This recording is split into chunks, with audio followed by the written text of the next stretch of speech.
Dear Tita L, minsan talaga dapat sobrang specific magdasal kay Lord, ano?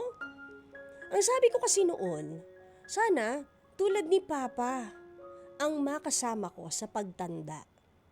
Yung tipong maalaga at maaasahan sa pamilya. Kaya naman, ibinigay sa akin si Jeric. Maalaga at maaasahan sa pamilya.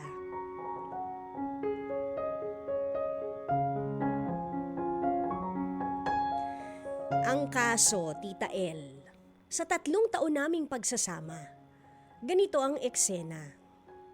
Hanggang ngayon kasi, tumatayo pa rin si Jeric na breadwinner sa pamilya nila.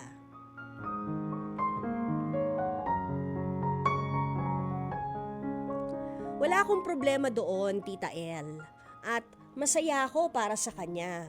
Pero mahirap lang para sa akin na sa tuwing tatanungin ko siya kung ano ang plano niya sa buhay, ang sagot niya ay laging para sa kanyang pamilya. Ayos lang yun sa akin, Tita L. Ang kaso, nung minsang matanong ko siya, paano ko? Paano tayo? Anong plano mo?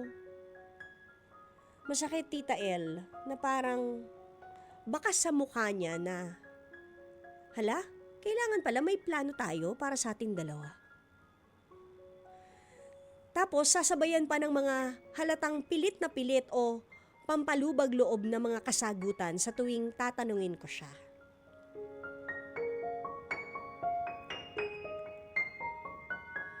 Hindi ko alam kung anong dapat kong maramdaman sa ganitong sitwasyon.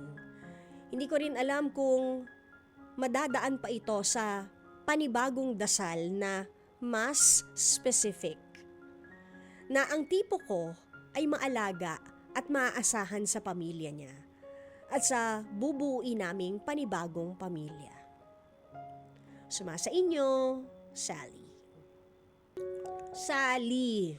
Yan. Sally. Siguro maganda kung kausapin mo ang asawa mo.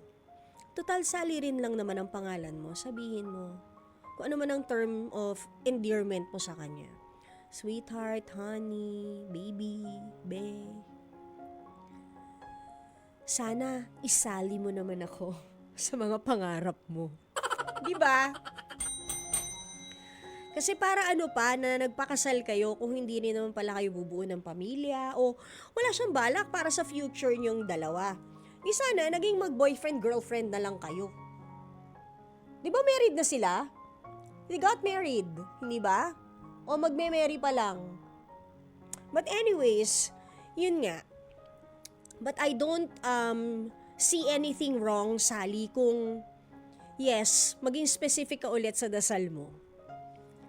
Kasi 'di ba, yung una mong dasal na naging specific ka, dininig naman ni Lord, hindi ba?